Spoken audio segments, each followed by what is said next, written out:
This is a virtual backyard buffer workshop. First steps will involve taking care of your seedlings before you can get them into the ground.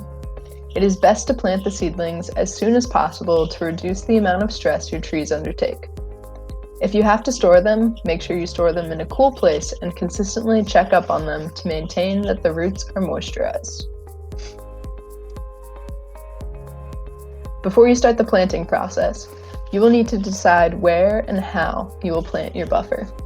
Take a look at your property and decide what you want to achieve with these trees. Do you want to fill in gaps in the canopy? Would you like to plant the trees in an area that collects large quantities of stormwater for mitigation? Are you hoping to reduce your energy bills by planting seedlings to become future shade trees for generations to come? Some important considerations when choosing a planting location include whether or not it's a heavily trafficked area, whether or not the mature tree size will be appropriate for the site, and whether or not there are overhead power lines. Once you figure out the where aspect for your planting, your next step is to determine the configuration. Here is a great diagram indicating different planting configurations. You can find the spacing requirements for your bundles in the Backyard Buffer Care Guide, as well as the frequently asked questions section below. All of this pre-planting work will help make your day of planting run smoothly and in an orderly manner. At least 2 business days before you plant your seedlings, you must contact Miss Utility to put in a locate request for your planting site. Here, we have listed out the phone number and link to the website where you can put in that request. This is a mandatory step in any project that requires digging in the state of Maryland. Once you have all your ducks aligned, you can start the planting process. You're going to want to gather water or locate your water source, a shovel or spade to dig the holes, gloves for protection, and if you're installing deer protection, you'll want a hammer or a mallet. First, you will unpack and untangle the seedlings, making sure to keep all of the roots intact. Rest your seedlings in a shady spot away from direct sunlight to reduce stress on the plants. Do not leave the roots exposed while taking any breaks or digging the holes. You are now ready to break ground and dig your first hole.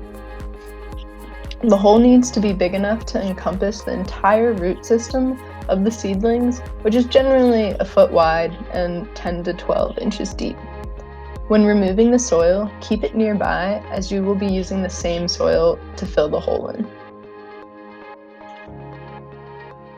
Once the hole is dug, you can grab your first seedling from the shade. When placing the seedling into the hole, you want to make sure that the roots retain their structure facing downwards. We've provided an illustration of how not to plant your bare root seedlings. This is important as proper root structure will increase the survivability of your bare root seedlings.